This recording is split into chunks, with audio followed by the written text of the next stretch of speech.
नमस्ते दोस्तों, कैसे हैं आप। मैं Sujeet Kumar incredible IAS academy में आपका हार्दिक स्वागत करता हूं। दोस्तों, आज से ये सीरीज एनसीईआरटी का शुरू हो गया है और आपका जो भी एग्ज़ाम है आने वाले टाइम में उसको टारगेट लेके ये चल रहा हूं। अगर आपने इस सीरीज को दिल से जी लिया तो यकीनन और पूरे विश्वास के साथ कह सकता हूं कि आपका श्योर सर्टेन सिलेक्शन हो जाएगा। लेकिन शर्त इतनी है कि इसमें जितनी भी बातें बोली जाएगी वो सारा आपको काम करना होगा, तब जाके श्योर होगा। इससे पहले दोस्तों मैं इसको समझाऊं, इससे पहले इसके क्वेश्चन की ओर चलते हैं ताकि क्वेश्चन से आपको समझ में आ जाए और जवाब आप ज़रूर दीजिएगा। क्वेश्चन क्या करा ताकि जब मैं पढ़ने लगूं तो आपको पता चल जाए ये क्वेश्चन यहाँ से पूछा गया। पहला देखिए क्वेश्चन क्या है, निम्नलिखित जोड़े को बताए। जोड़ा को आपको सही करना, जैसे दीवानी, टीपू सुल्तान, शेरे मैसूर, भू राजस्व वसूल करने का अधिकार, रानी चिन्नम्मा, सिपाही, भारत का पहला गवर्नर जनरल वारेन सिंह, कितूर। इसको आपको मैचिंग करवाना है, ध्यान रखिएगा। और ये आप जो है इनक्रेडिबल आईएएस एकेडमी पे ये टेलीग्राम है, आप वहाँ पे इसको सेंड कीजिएगा आंसर। दूसरा जो है वो है रिक्त स्थान को भरिए। पहला जो है बंगाल पर अंग्रेजों की जीत, फिल इन द ब्लैंक्स की जंग शुरू हुई। दूसरा है Haider Ali Tipu Sultan, fill in the blanks के शासक थे। डलहौजी ने फिल इन द ब्लैंक्स का सिद्धांत लागू किया। और डी नंबर जो है मराठा रियासतों मुख्य रूप से भारत के फिल इन द ब्लैंक्स भाग में स्थित थे। उसके बाद थर्ड नंबर जो है सही गलत करना है, ये आप स्क्रीनशॉट ले लीजिए और हमें ज़रूर आप बताइएगा जवाब देके। चलिए आइए अब हम शुरू करते हैं आज के चैप्टर को। ये जो चैप्टर हम आपको शुरू करने वाले हैं ये कक्षा 8 का चैप्टर नंबर 2 है। फर्स्ट चैप्टर इंपॉर्टेंट नहीं है लेकिन सेकेंड चैप्टर जो है वो इंपॉर्टेंट है, इसलिए थोड़ा सा इसको समझते हैं। कहता क्या है, व्यापार से साम्राज्य तक कंपनी की सत्ता स्थापित होती है। व्यापार से साम्राज्य तक, इसका सीधा सा मतलब यह है कि जो कंपनी 1600 ईस्वी में व्यापार करने आई और देखते देखते 1757 आते आते सत्ता पर स्थापित हो चुकी। इसके पीछे का कारण क्या था, इसके पीछे जिम्मेदार कौन थे और ये कंपनी ने किया कैसे, इन सारी बातों को समझेंगे और जानने का प्रयास करेंगे। और अगर आप इस वीडियो को क्लिक आप कर दिए तो प्लीज़ आपसे हार्टली रिक्वेस्ट है, आपको ये वीडियो कैसा लगा ज़रूर कमेंट बॉक्स में कीजिएगा। बस इससे ज़्यादा कुछ नहीं, ताकि आप लोग करते रहिए, हमारा भी कॉन्फिडेंस बढ़ता रहे और हम भी आपको अच्छी अच्छी वीडियो बना बना के देते रहें। आइए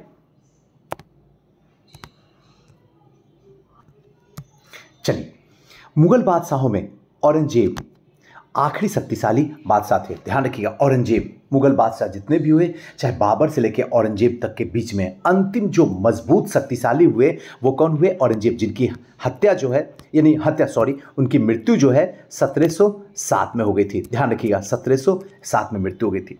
वर्तमान में भारत के बहुत बड़े हिस्से पर नियंत्रण स्थापित कर लिया था। 1707 में इनकी मृत्यु के बाद बहुत सारे मुगल सूबेदार, बड़े बड़े जमींदार अपनी ताकत दिखाने लग गए। देख लिए कि अब राजा तो है ही नहीं है, अब धीरे धीरे सब लोग अपने अपने क्षेत्र को स्थापित करने में लग गए। वैसे ही जैसे अपने घरों में होता है, जैसे पता चलता कि बाबूजी चले गए, अब सब भाई आपस में लड़ना शुरू कर दिए, ये क्षेत्र मेरा, ये क्षेत्र मेरा, ये खेत मेरा, ये घर मेरा, ये जमीन मेरा, ये मेरा, वो मेरा, ये मेरा। अब धीरे धीरे रियासतें जो है, बड़े बड़े जमींदार जो है अपनी अपनी ताकत को दिखाना शुरू कर देते हैं। उन्होंने अपनी क्षेत्रीय रियासतों को कायम कर ली थी।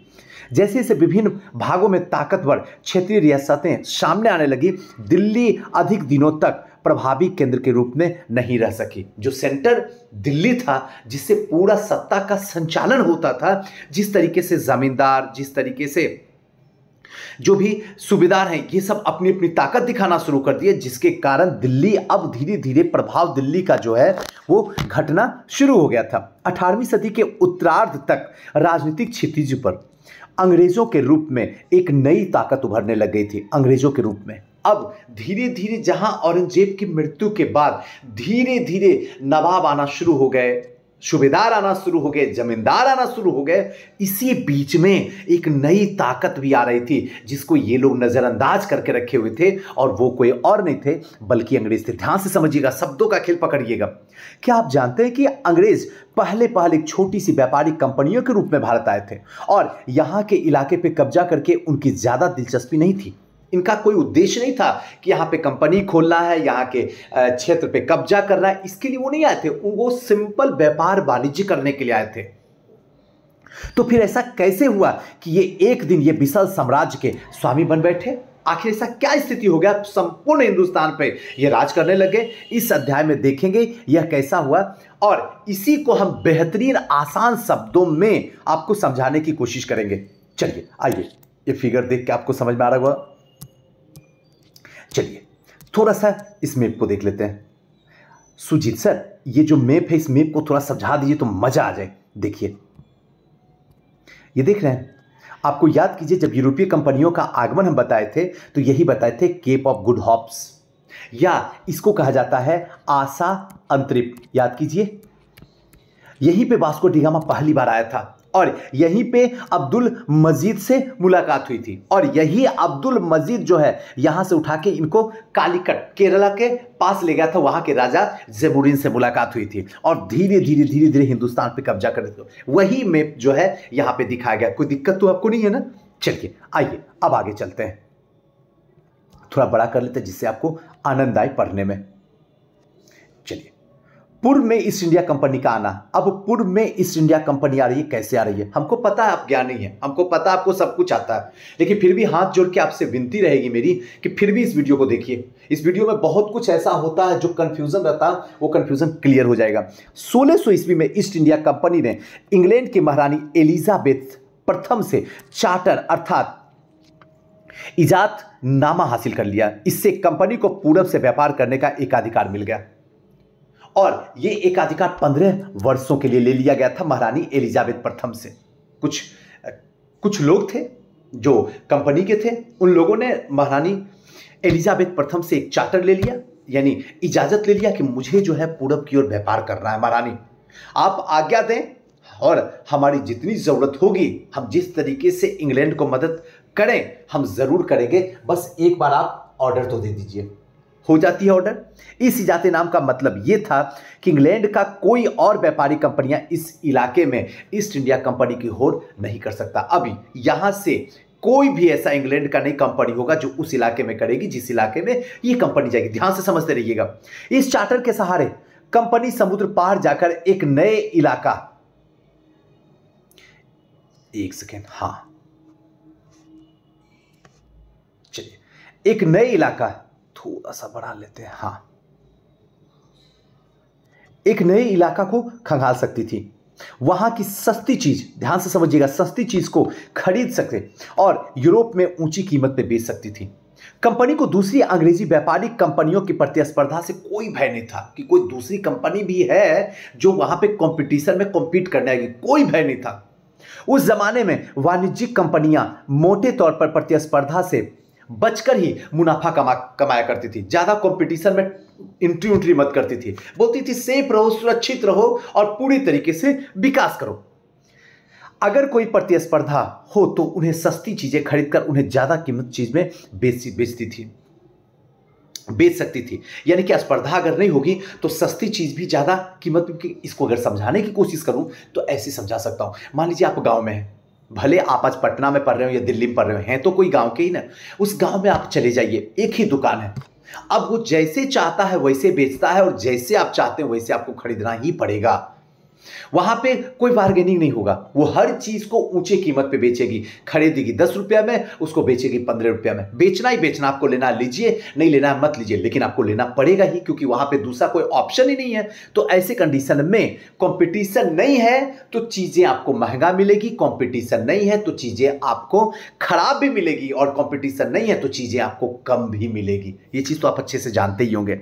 लेकिन यह शाही दस्तावेज दूसरी यूरोपीय ताकतों को पूरब के बाजार में आने से नहीं रोक सकता था, लेकिन यह सिर्फ इंग्लैंड के लिए था। ठीक है, इंग्लैंड में दूसरी कंपनियां नहीं जाएगी भारत में, लेकिन पूरे यूरोप में तो कोई ना कोई तो जाएगी। वहां तो यह काम करने वाला नहीं है दस्तावेज, जो चार्टर एक्ट है वो काम नहीं कर सकता है जब तक इंग्लैंड के जहाज अफ्रीका के पश्चिमी तट को छूते हुए केप ऑफ गुड होप्स के चक्कर लगाकर हिंद महासागर पार करते हुए पुर्तगालियों ने भारत के पश्चिमी तट पर अपनी उपस्थिति दर्ज करा दी। जब तक ये लोग सोच रहे थे तब तक इससे पहले 1498 में पुर्तगाली ऑलरेडी हिंदुस्तान को खोज चुका था और इसीलिए कहा जाता वास्को डी गामा ने समुद्री मार्ग से भारत का रास्ता खोज निकाला।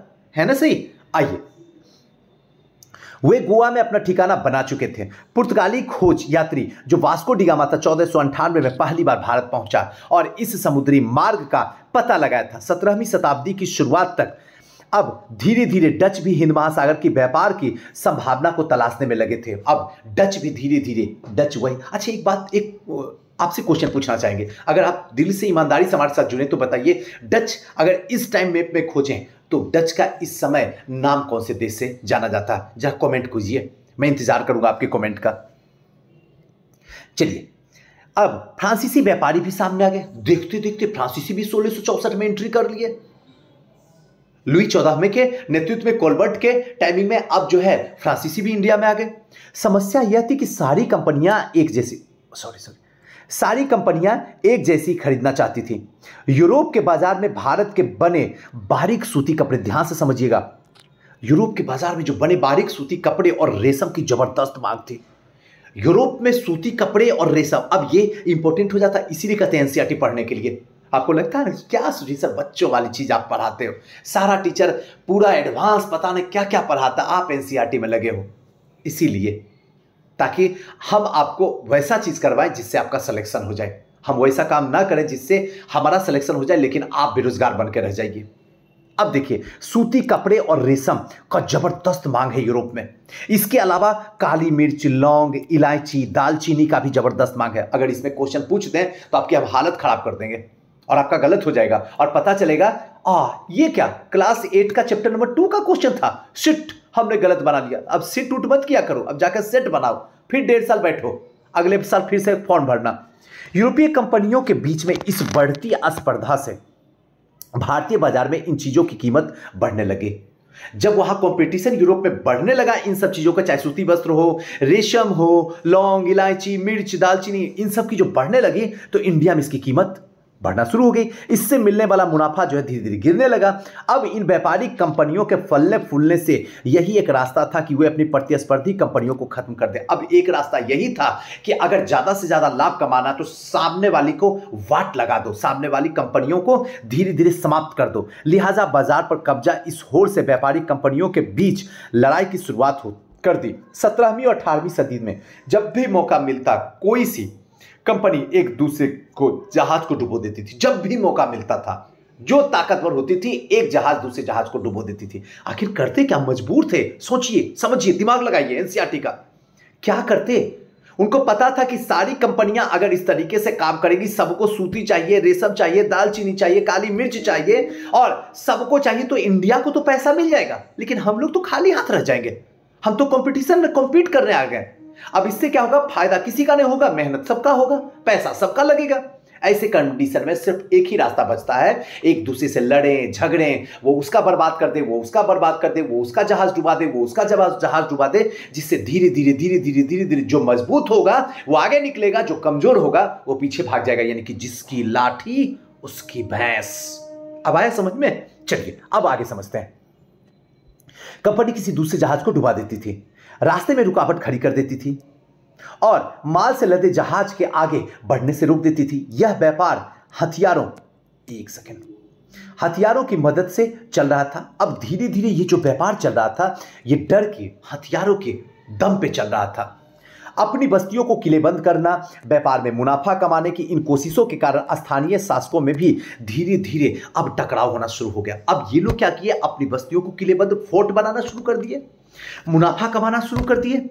अब धीरे धीरे इस तरीके से किलेबंदी कर देना, फोर्ट बना देना, ज्यादा से ज्यादा इनकम कमाना, तो क्या अब शासक बैठ कर आपका तमाशा देखेंगे? उनमें प्रॉब्लम तो क्रिएट होना लाजमी है। इस प्रकार व्यापार और राजनीति में एक दूसरे से अलग रखना कंपनी के लिए मुश्किल होता जा रहा था। आइए अब देखते कि कैसे व्यापार को एक जगह रखना, राजनीति को एक जगह रखना ये संभव नहीं हो रहा था। व्यापार में राजनीति और राजनीति में व्यापार अब धीरे धीरे जो है ये अपनी चरम सीमा पे चलना शुरू कर दिया था। ईस्ट इंडिया कंपनी बंगाल में व्यापार शुरू करती, थोड़ा सा छोटा कर देते।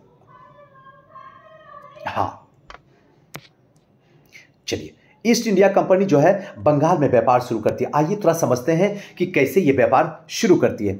1651 में, ध्यान रखिएगा, 1600 में कंपनी आ गई है, फैक्ट्री स्थापित 1613 में हो गई है, 1612 में स्वाली का युद्ध हुआ है, स्वाली के युद्ध में पुर्तगालियों को हरा दिया गया है, अब अंग्रेज मजबूत हो चुके हैं। ये सारी कहानी कहेंगे, थोड़ा सा वेट कर लीजिए, थोड़ा सा वेट कर लीजिए, ताकि आपको स्टेप बाय स्टेप मैं समझाऊं। लेकिन फिर भी बीच बीच में जो बोलते जाते हैं, अगर इंपॉर्टेंट लगे तो साइड में स्टार मार्क देके आप लिखते चले जाएं, क्योंकि ये सीरीज सिर्फ सुनने का नहीं है, समझने का भी और लिखने का भी है। याद रखिएगा, ये सीरीज आपके जीने का सीरीज है, पढ़ने का ही नहीं है, ध्यान रखिएगा।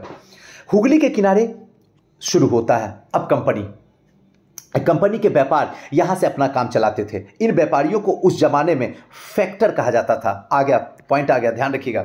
व्यापारियों को उस जमाने में क्या कहा जाता था 1651 के टाइम में? तो ध्यान रखिएगा, फैक्टर कहा जाता था। ट्रैक्टर समझते हैं ना, महिंद्रा ट्रैक्टर, उसी से याद रखिएगा, फैक्टर कहा जाता था। सोचिए व्यापारियों को क्या कहा जाता था उस समय में। तो अगर आपसे यही पूछ ले कि 17वीं शताब्दी में व्यापारियों को क्या कहा जाता था उत्तरार्ध में, तो क्या बताइएगा? बोलिएगा सिंपल सा, सुजीत सर, अंग्रेज, ईस्ट इंडिया कंपनी, लोग, यही बोलिएगा ऑप्शन। फैक्टर तो किसी के दिमाग में भी नहीं जाएगा, लेकिन आज के बाद अब कभी भूल नहीं पाइएगा, ये मैं वादा करता हूं आपसे। इस फैक्ट्री में वेयर हाउस था, ध्यान रखिएगा, फैक्टर कहा जाता था। और फैक्टर में एक फैक्ट्री हुआ करता था जिसको कोठी कहते थे या कंपनी कहते थे, जिसके अंदर वेयर हाउस था जहां निर्यात होने वाली चीज़ों को जमा करके रखा जाता था, जिससे कि फिर वहां से जहाज आता था और वहां से फिर उसको इंग्लैंड भेज दिया था। यहीं से उसके दफ्तर थे और कंपनी के अफसर यहीं पे बैठते थे।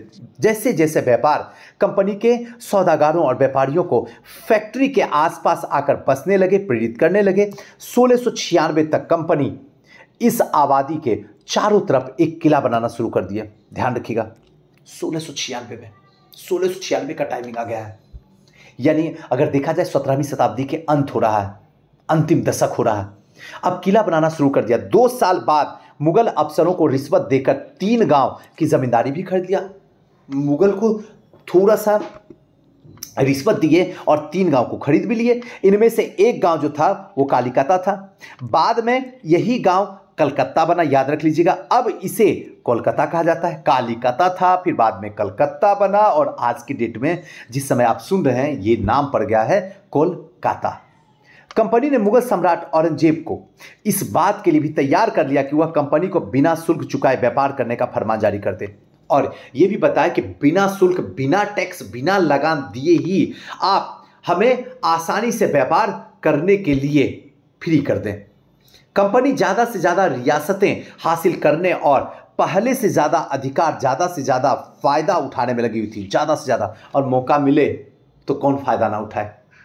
आज ईमानदार वही है जो मजबूर है, जो लाचार है, जो गरीब है।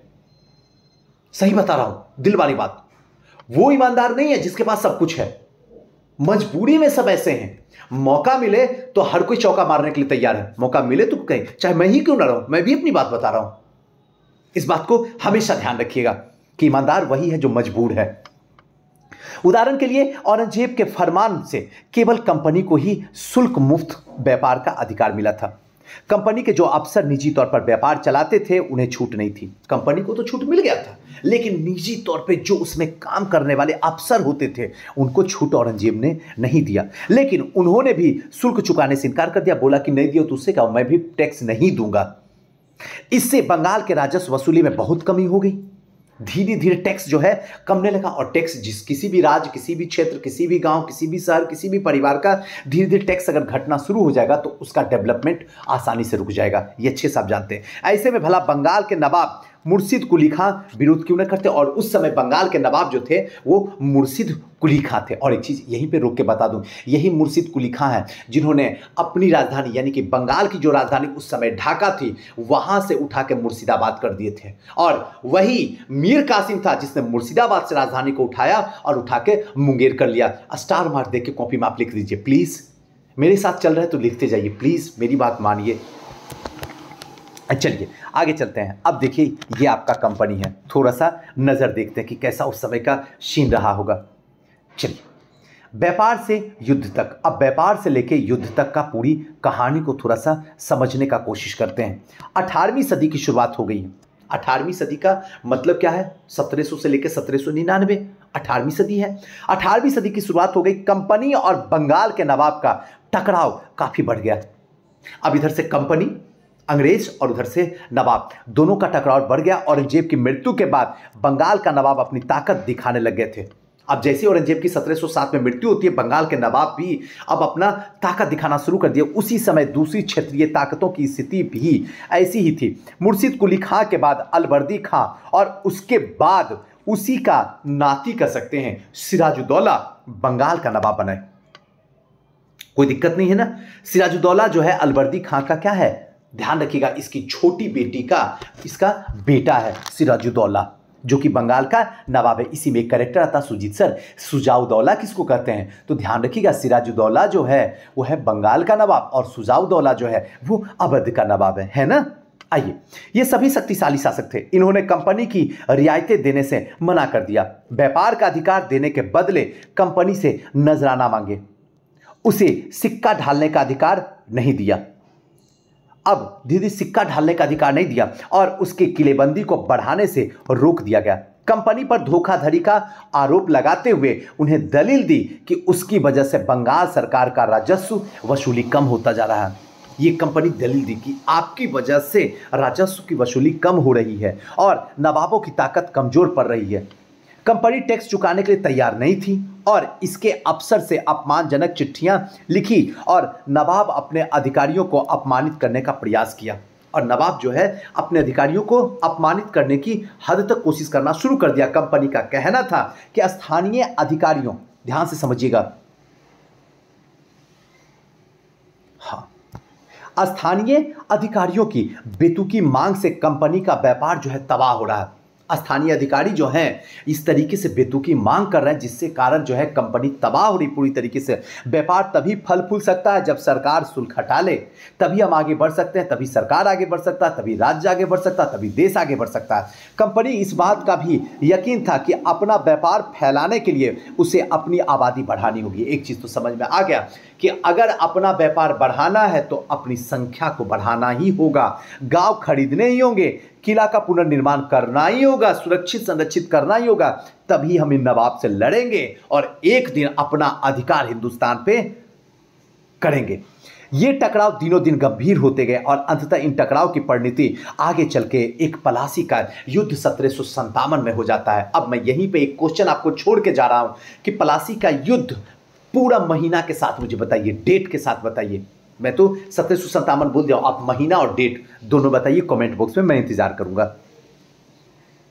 आइए, इससे पहले दोस्तों एक बात और बता दें, हमारी संस्था श्योर सक्सेस जो है वो मात्र 51 रुपये में, ध्यान रखिएगा, 51 रुपये में हिस्ट्री ऑप्शनल का बैच लॉन्च कर दिया है। अगर अभी तक आप जुड़े नहीं हैं तो आप जुड़ जाइए 9334710148 पर। इसके साथ साथ एक चीज़ और ध्यान रख लीजिएगा दोस्तों कि 69th का टेस्ट सीरीज भी स्टार्ट हो गया है।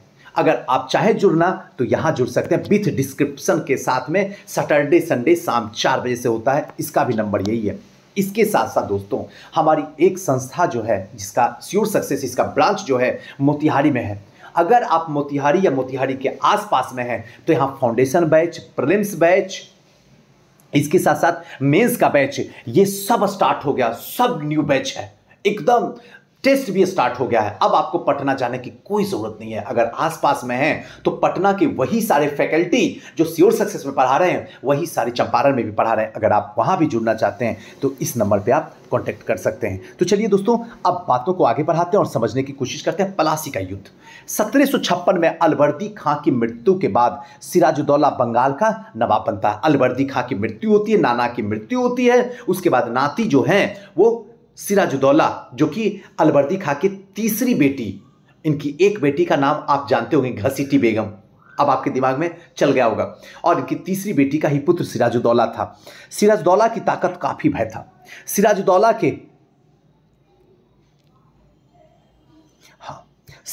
की जगह कंपनी एक ऐसा कठपुतली नवाब चाहती थी जो व्यापारिक रियासतें और सुविधा आसानी से दे सके, आनाकानी ना करे सके। हम नहीं चाहिए सिराजुद्दौला जी जो अपने दिमाग से काम चले, हमें वैसा चाहिए जो कठपुतली की तरह रहे। हम जो जब जिस वक्त बोलें वो करने के लिए तैयार हो। कंपनी ने प्रयास किया कि सिराजुद्दौला के जो प्रतिद्वंदी हैं उनसे नवाब बना दिया जाए, जो प्रतिद्वंदी इसके हैं उसी को नवाब बना दिया जाए, और कंपनी को कामयाबी नहीं मिली। जवाब में सिराजुद्दौला ने हुक्म दिया कि कंपनी उनके राज्य के राजनीतिक मामलों में टांग अड़ाना बंद कर दे। खबरदार, सावधान कंपनी हो जाए। हमारे राजनीतिक मामलों में अगर आपने टांग अड़ाया तो तुम्हारी टांग को खराब करके रख देंगे।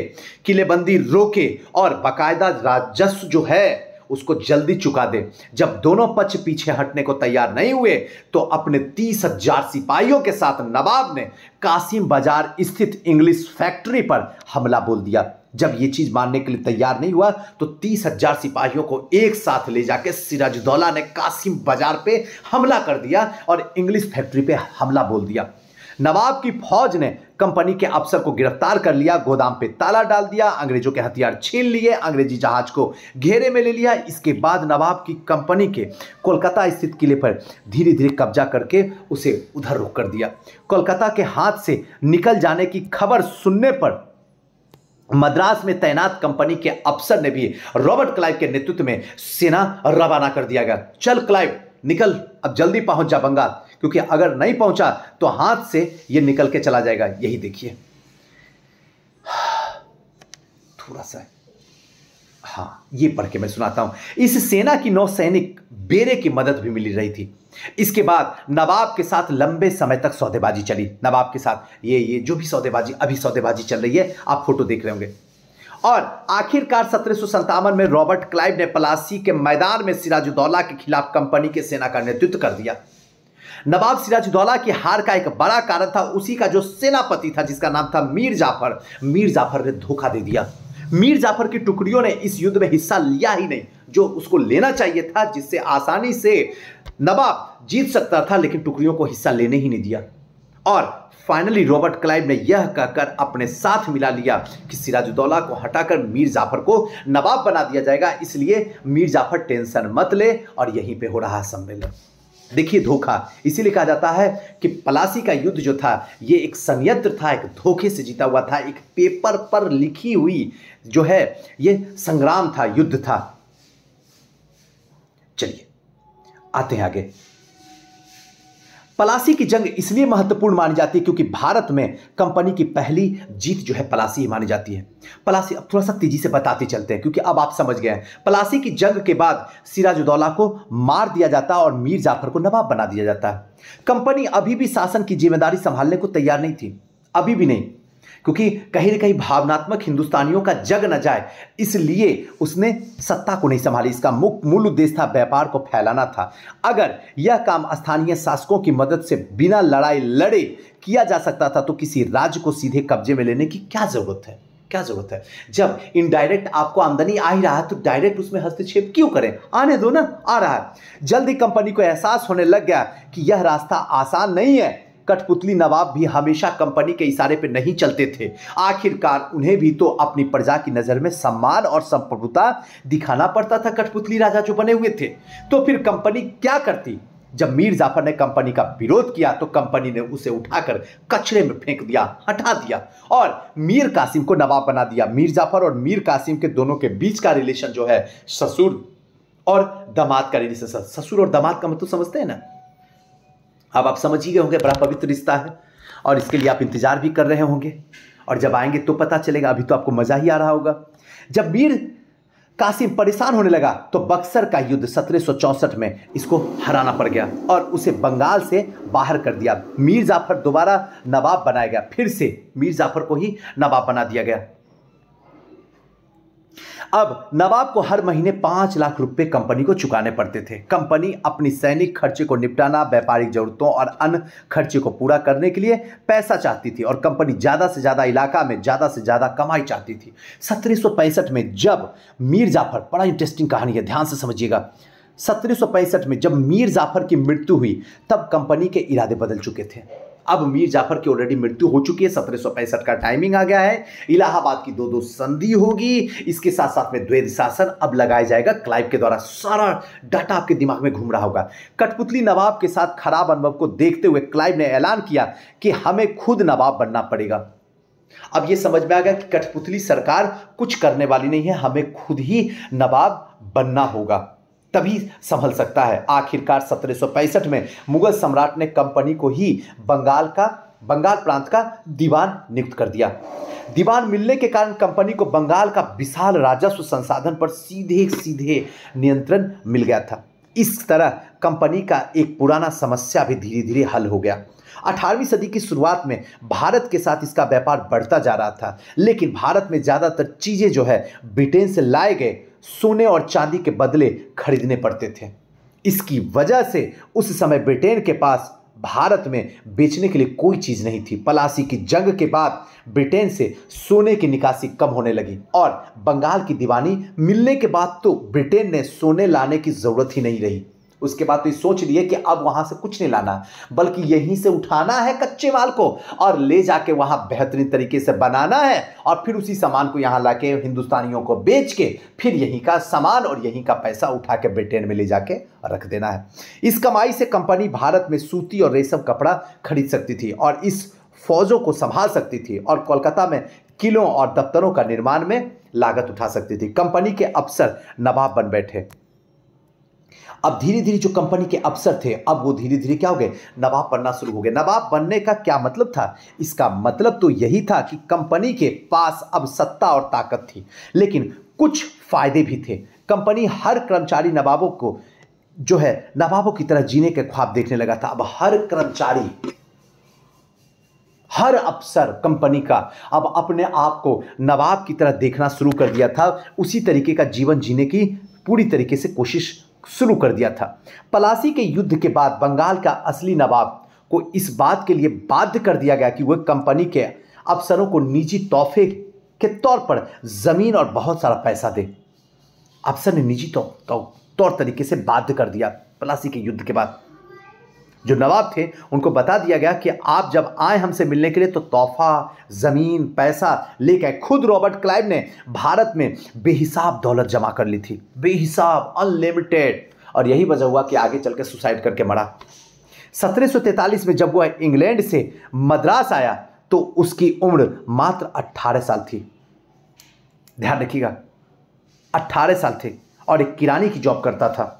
1767 में वो 2 बार गवर्नर बना, बाद में हमेशा के लिए भारत से रवाना हो गया। 1767 तक में 2 बार गवर्नर बना और फिर भारत से रवाना हो गया। यहां उसकी दौलत जो थी वो देख लीजिए 401,102 पौंड के बराबर थी। दिलचस्प बात यह है कि गवर्नर ने अपने दूसरे कार्यकाल में उसे कंपनी के भीतर फैले भ्रष्टाचार को खत्म करने का काम सौंपा गया था कि जो कंपनी के अंदर भ्रष्टाचार है उसको आप खत्म कर दीजिए। इसीलिए 1765 से लेकर 67 तक का मैंने आपको टाइम दिया हूं, लेकिन 1772 में ब्रिटिश संसद में उसे खुद भ्रष्टाचार का आरोप में अपनी सफाई देनी पड़ गई थी सामने खड़ा होकर। 1772 में जब वारेन हेस्टिंग्स का टाइम आता है, सरकार उसकी अकूत संपत्ति का स्रोत संदेशप्रद लगने लगे थे। उसे भ्रष्टाचार के आरोप में बरी तो कर दिया गया, लेकिन 1774 में उसने आत्महत्या कर लिया। कंपनी सभी अफसर क्लाइव की तरह दौलत इकट्ठा नहीं कर पाए। कंपनी के सभी अफसर कभी भी क्लाइव की तरह दौलत इकट्ठा नहीं कर पाए। बहुत सारी बीमारियों से लड़ाई के कारण कई की उम्र में ही मौत के निवाला बन गया। और इसके अलावा उन सभी भ्रष्ट और बेईमान मानने भी सही नहीं होगा। ये मतलब कहने का मतलब इसके अलावा उन सभी को, किसी को भी आप सबको आप भ्रष्ट या बेईमान अगर बताते हैं तो ये सही नहीं होगा। उनमें बहुत सारे अफसर साधारण परिवार से आए थे। उनकी सबसे बड़ी इच्छा बस यही थी कि भारत में ठीक ठाक पैसा कमाई जाए, ब्रिटेन लौटकर आराम की ज़िंदगी बसर करें। जो जीते जी धन दौलत लेकर वापस लौट गए, वहाँ उन्होंने आलीशान जीवन जिया, लेकिन उन्होंने वहाँ के लोग नवाब कहते थे, वहाँ के लोग उन्हें नवाब कहते थे। यह भारतीय शब्द नवाब का ही अंग्रेजी संस्करण बन गया था, जिन्हें लोग अक्सर नए अमीरों और सामाजिक हैसियत में रातों रात ऊपर आने वाले लोगों के रूप में देखते थे। नाटकों और कार्टूनों में उनका मजाक उड़ाया जाता था। कंपनी का फैलता शासन, आइए थोड़ा कंपनी का फैलता, चलिए कंपनी का फैलता शासन, आइए इसको थोड़ा सा समझने का कोशिश करते हैं। क्या कह रहा है? यदि हम 1757 से लेकर 1857 के बीच ईस्ट इंडिया कंपनी के द्वारा भारतीय राज्यों पर कब्जा की प्रक्रिया देखते हैं तो कुछ महत्वपूर्ण बातें आंखों के सामने आता है। किसी अनजान इलाके में कंपनी ने सीधे सैनिक हमला प्राय नहीं किया। अनजान इलाके में सीधे हमला नहीं किया। उसने किसी भी भारतीय रियासतों का अधिग्रहण करने से पहले विभिन्न राजनीतिक, आर्थिक और कूटनीतिक साधनों का इस्तेमाल किया, डायरेक्ट नहीं किया। बक्सर की लड़ाई 1764 के बाद कंपनी ने भारतीय रियासतों में रेजिडेंट तैयार कर दिया। ये कंपनी के राजनीतिक और व्यावसायिक प्रतिनिधित्व होते थे, जिनको कहा जाता था रेजिडेंट। याद रखिएगा और लिख लीजिए कहीं पे, रेजिडेंट तैनात किए गए, जो कंपनी के राजनीतिक है या फिर कहे तो व्यावसायिक प्रतिनिधित्व रेजिडेंट होते थे। इनका काम होता था कंपनियों के हित की रक्षा करना और आगे बढ़ाना। रेजिडेंट के माध्यम से कंपनियां अधिकारी भारतीय राज्यों के भीतर मामलों में भी दखल देने लगे थे। अब धीरे धीरे भारतीय राज्यों के भीतर भी कंपनियों में दखल तो दे ही रहे थे, अब धीरे धीरे भारतीयों के जो मामले चल रहे थे भारतीय राज्यों के, उनमें भी दखल देने लगे। अगला राजा कौन होगा, किस पद पर किसको बिठाया जाएगा, इस तरीके की चीज़ें भी कंपनी के अफसर ही तय करना चाहते थे। कौन राजा होगा, कब होगा, कैसे होगा, कितने दिन के लिए होगा, सारा डिसाइड करते थे। कई बार कंपनियों की रियासतों पे सहायक संधि भी थोपी जाती थी। सहायक संधि ये वही है जो डुप्ले वाला है। सुजीत सर डुप्ले वाला बोल रहे हैं, गलत बोल दिए क्या सुजीत सर? ये तो बेलेजली वाला होगा। हाँ आप सही बोल रहे हैं, आप भी सही, गलत नहीं बोल रहे हैं, बेलेजली है। लेकिन सबसे पहले डुप्ले ने ही सहायक संधि को शुरुआत किया था अवध के नवाब के साथ में। अगर मैं यहाँ पे पूछूं कि बेलेजली ने सहायक संधि को पूरे हिंदुस्तान में बड़े क्षेत्रों पे फैलाया है, उसका ये क्रेडिट है। लेकिन अगर मैं आपसे पूछ दूं अभी क्वेश्चन कि बेलेजली ने सहायक संधि सबसे पहले कौन से प्रांत से किया, तो आप क्या बताइएगा? कौन से राजा के साथ बताइए मुझे, किसके साथ किया गया? जो रियासतें जो बंदोबस्त मान लेती थी उसे अपने स्वतंत्र सेनाएं रखने का अधिकार बिल्कुल भी नहीं था। उसे कंपनी की तरफ से सुरक्षा मिलती थी। सहायक सेना का रखरखाव के लिए कंपनी को पैसा भी देती थी सहायक संधि में। अगर भारतीय शासक रकम अदा करने से चूक जाते थे, ध्यान रखिएगा,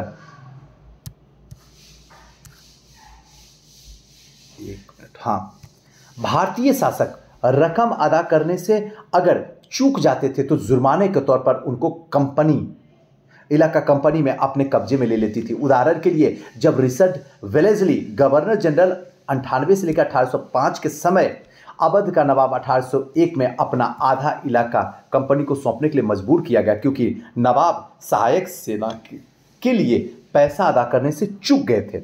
इस आधार पर हैदराबाद के भी कई इलाके छीन लिए गए थे, ध्यान रखिएगा। आइए अब चलते हैं टीपू सुल्तान शेरे मैसूर की ओर, मजा आएगा आपको। चलिए, जब कंपनी को अपनी राजनीतिक और आर्थिक हितों की रक्षा पर खतरा दिखाई देने लगा तो कंपनी प्रत्यक्ष सैनिक टकराव का रास्ता भी अपनाया। दक्षिण भारत राज्य मैसूर इसका उदाहरण है, समझ सकते हैं। हैदर अली का शासनकाल 61 से लेकर 82 तक है। हैदर अली है, उसके विख्यात जो पुत्र थे टीपू सुल्तान, इसका शासन 82 से लेकर 99 तक जैसे शक्तिशाली शासकों का नेतृत्व किया। मैसूर काफ़ी ताकतवर हो चुका था। मालाबार तट पर होने वाले व्यापार मैसूर रियासतों के नियंत्रण में था।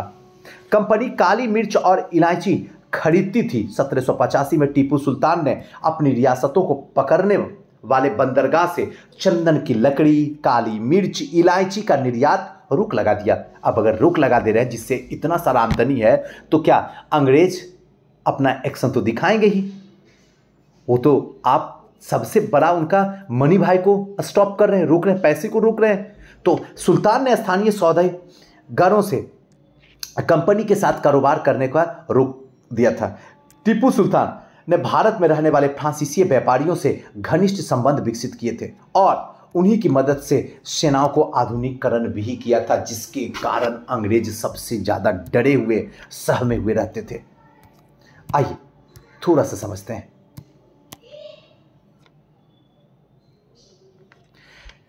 सुल्तान ने इन कदमों में अंग्रेजों का आग बबूला हो गए। उन्होंने हैदर अली और टीपू सुल्तान बहुत महत्वाकांक्षी थे, घमंड और खतरनाक दिखाई देते थे।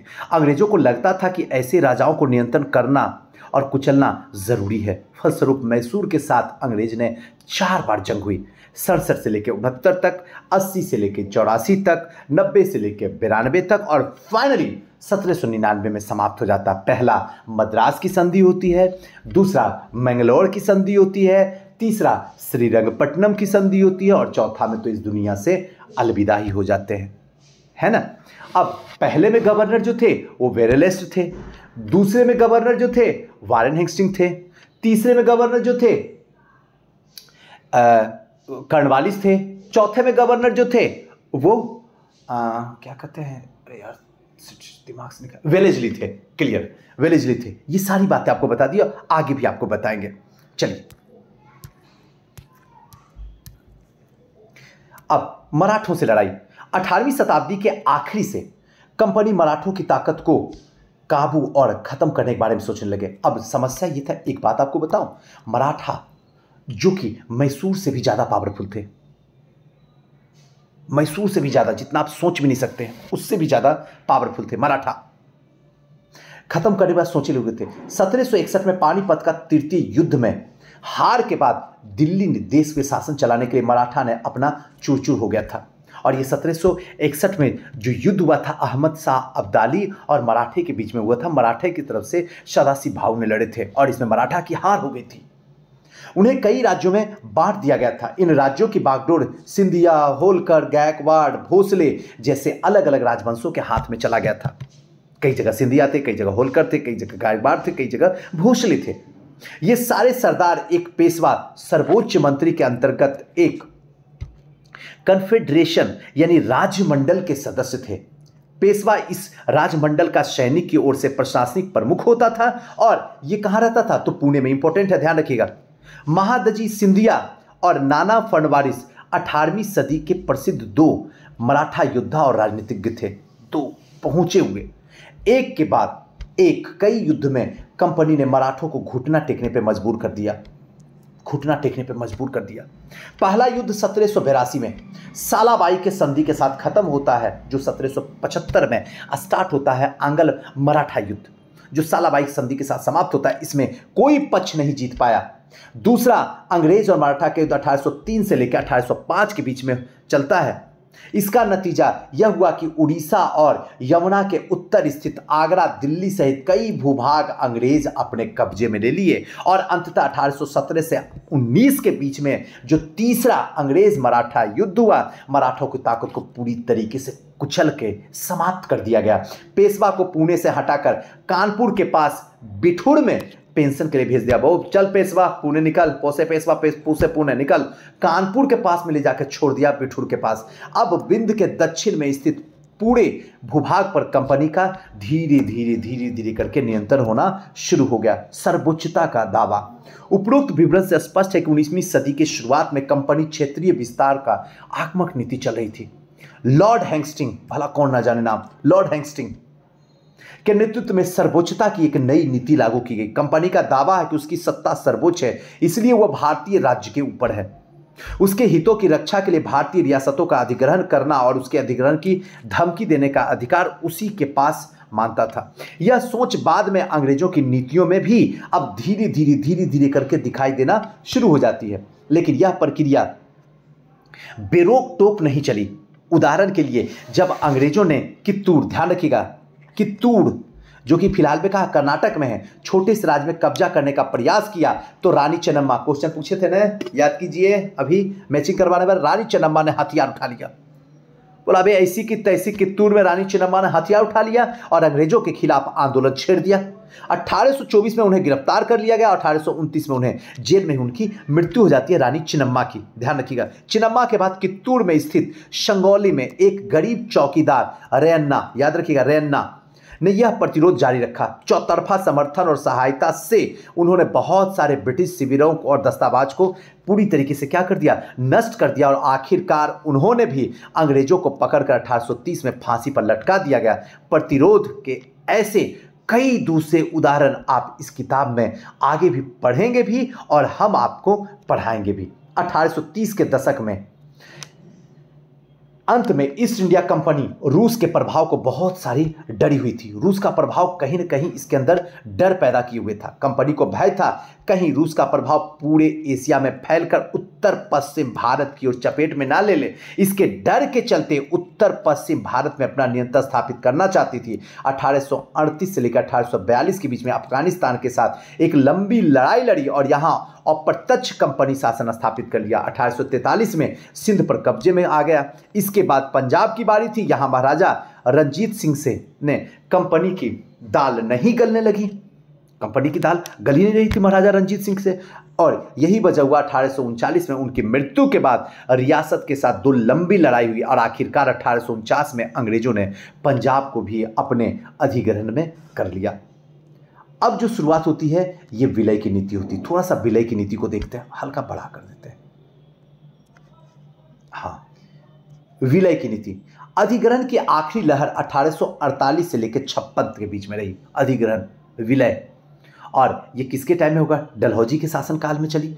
लॉर्ड डलहौजी ने एक नीति अपनाई जिसे विलय की नीति का नाम दिया गया। किसके द्वारा? डलहौजी के द्वारा। यह सिद्धांत का तर्क पर आधारित था कि अगर किसी शासक की मृत्यु हो जाती है तो कोई भी किसी शासक की मृत्यु हो जाती है तो कोई भी पुरुष वारिस नहीं है। अगर उसका पुरुष नहीं है तो उसकी वारिस नहीं होगा और इसकी रियासत को हड़प ली जाएगी, यानी कि कंपनी का भूभाग का हिस्सा वो बन जाएगा। इस सिद्धांत के आधार पर बाद में कई रियासतें जैसे सतारा हुआ, संबलपुर 1850 में हुआ। सतारा याद रखिएगा, विलय नीति के तहत सतारा सबसे पहले कब्जा पे किया गया था। उदयपुर हुआ, नागपुर हुआ, झांसी हुआ, अंग्रेजों के हाथ से चली गई। आखिरकार 1856 में अवध को भी इसने नियंत्रण में ले लिया। इस बार अंग्रेजों ने एक नया तर्क दिया। उन्होंने कहा कि अवध की जनता को नवाब ने कुशासन से आजाद कराने के लिए कर्तव्य से बंधे हुए हैं, इसलिए अवध पर कब्जा करना मजबूरी है। और अपने प्रिय नवाब को जिस तरीके से गद्दी से हटाया गया उसे देखकर लोगों में गुस्सा भड़क उठा और अवध के लोगों ने 1857 का विद्रोह शुरू करके, और शुरू ही नहीं बल्कि उसमें शामिल भी हो गए। आइए, ये विद्रोह है, थोड़ा सा आप मैप देख लीजिए ताकि आपको आसानी से समझ में आ जाए। नए शासन की स्थापना गवर्नर जनरल वारेन हेस्टिंग्स 1773 से लेकर 85। ये बहुत सारे महत्वपूर्ण व्यक्ति थे जिन्होंने कंपनी की ताकत फैलाने में अहम भूमिका अदा की थी। वारेन हेस्टिंग्स के समय आते आते कंपनी न केवल बंगाल बल्कि बंबई और मद्रास में भी सत्ता स्थापित कर चुकी थी। वारेन हेस्टिंग्स के आते आते ब्रिटिश इलाका में मोटे तौर पर प्रशासनिक इकाइयां बटे हुए थे जिसे प्रेसिडेंसी कहा जाता था। इसी समय 3 प्रेसिडेंसी थी, ध्यान रखिएगा, बंगाल, मद्रास और बंबई। हर एक शासन गवर्नर के पास होता, सबका शासन उसके ऊपर होता था गवर्नर जनरल। सबके पास गवर्नर होता था लेकिन सब गवर्नर का गुरु जो होता था वो होता था गवर्नर जनरल। वारेन हेस्टिंग्स कई प्रशासनिक सुधार किए। न्याय के क्षेत्र में सुधार खासतौर पर उल्लेखनीय थे। 1772 में एक नई न्याय व्यवस्था स्थापित की गई। इस व्यवस्था में जो प्रावधान किया गया था, हर जिले में 2 अदालत होगी, एक फौजदारी और दूसरा दीवानी। दीवानी अदालतों के मुखिया यूरोपीय जिला के कलेक्टर होते थे। ध्यान रखिएगा, दीवानी में यूरोपीय जिला के कलेक्टर होते थे। मौलवी और हिंदू पंडित उसके लिए भारतीय कानून की व्याख्या करते थे। फौजदारी अदालत में अभी भी काजी और मुफ्ती के अंतर्गत थी, लेकिन वे कलेक्टर की निगरानी में रहते थे। काजी और मुफ्ती वही फौजदारी में करते थे। याद रखिएगा, एक दीवानी है जो कि यूरोपीय वहाँ के कलेक्टर करते थे, और जो फौजदारी है जिसमें काजी और मुफ्ती करते थे। इंपॉर्टेंट है, आप जहाँ चाहें वहाँ लिख लीजिएगा कहीं भी। यह देखिए हो रही है दीवानी और फौजदारी। याद है, दीवानी जिसमें यूरोपियन करते थे और फौजदारी जिसमें मुफ्ती या काजी करते थे। चलिए, एक बड़ी समस्या यह थी कि ब्राह्मण पंडित धर्मशास्त्र की अलग अलग शाखाओं के हिसाब से स्थानीय कानून को अलग अलग व्याख्या कर देते थे। इससे भिन्नता को खत्म करने के समरूपता लाने के लिए 1775 में 11 पंडितों को भारतीय कानूनों का एक संकलन तैयार करने का काम सौंपा गया। एनबी हॉलहेड, ध्यान रखिएगा, एनबी हॉलहेड ने इस संकलन का अंग्रेजी में अनुवाद किया। 1778 तक यूरोपीय न्यायाधीशों के लिए मुस्लिम कानूनों की एक संहिता तैयार कर ली गई थी। 1773 के रेगुलेटिंग एक्ट के तहत सर्वोच्च न्यायालय की स्थापना कर दी गई। इसके अलावा कलकत्ता में अपीलीय अदालत, सदर निजामत अदालत का भी स्थापना कर दी गई थी। भारतीय जिले में कलेक्टर सबसे बड़ा ओहदा होता था। भारतीय जिले में कलेक्टर सबसे ऊंचा ओहदा होता था। जैसा कि नाम से ही पता चलता है, उसका मुख्य काम लगान और कर इकट्ठा करना तथा न्यायाधीश, पुलिस अधिकारियों और दरोगा की सहायता से जिले में कानून व्यवस्था बनाए रखना होता था। इसका कार्यालय कलेक्ट्रेट सत्ता संरक्षण का नया केंद्र बन गया था, जिससे पुराने सत्ता केंद्रों के हाशिए पे ढकेले जा चुके थे। अब धीरे धीरे ये स्थिति बदलना शुरू हो गई थी। अब 18वीं सदी में जब अवध और बनारस जैसे रियासतों को किसानों को भर्ती करके उन्हें पेशेवर सैनिक प्रशिक्षण दिया जाने लगा तो सूरत बदलने लगी। ईस्ट इंडिया कंपनी ने जब अपनी सेनाओं के लिए भर्ती शुरू की तो इसने एक तरीका अपनाया। अंग्रेजी अपनी सेनाओं को सिपाही यानी कि सिपाही बनाया और आर्मी कहते थे। 1820 के दशक में जैसे जैसे युद्ध तकनीक बदलने लगी, कंपनी सेना में घुड़सवार टुकड़ियों की जरूरत जो है धीरे धीरे कम होने लगी। इसकी वजह से ब्रिटिश साम्राज्य बर्मा, अफगानिस्तान, मिस्र में भी लड़ रहा था, जहां सिपाही मास्केट जो कि तोड़ेदार बंदूक या फिर कहें तो मैचलॉक से लैस होते थे। अत्याधुनिक हथियार होता था। कंपनी की सेना सिपाही के बदले सैनिक आवश्यकताओं को ध्यान रखना पड़ता था और उनकी पैदल टुकड़ियों पर ज्यादा महत्वपूर्ण होती थी। चलिए, अब यही सारी बातें थी। अब आपका क्वेश्चन है, अब आप क्वेश्चन हमें बताइएगा। दोस्तों, कैसा लगा ये वीडियो हमें ज़रूर बताइए। हमारी कोशिश है कि आज से लेके हमारी कोशिश है जितना जल्दी हो सके एक हम टारगेट लेके चलें कि 90 दिन के अंदर संपूर्ण एनसीईआरटी आपके गले में ले जाके ढक दूं, पहना दूं, जिससे कि आसानी से आपका प्रीलिम्स भी हो जाए और मेंस भी हो जाए और इंटरव्यू भी हो जाए, क्योंकि आने वाला टाइम में एनसीईआरटी को आपको पढ़ना ही पड़ेगा। बस आपका सपोर्ट, सहयोग, और अगर और ज़्यादा सहयोग करना चाहते हैं तो इस वीडियो को ज़्यादा से ज़्यादा शेयर करें और कमेंट तो ज़रूर कीजिए कैसा लग रहा, ताकि हम भी मोटिवेट होकर और वीडियो बना सकें। थैंक यू, नमस्कार।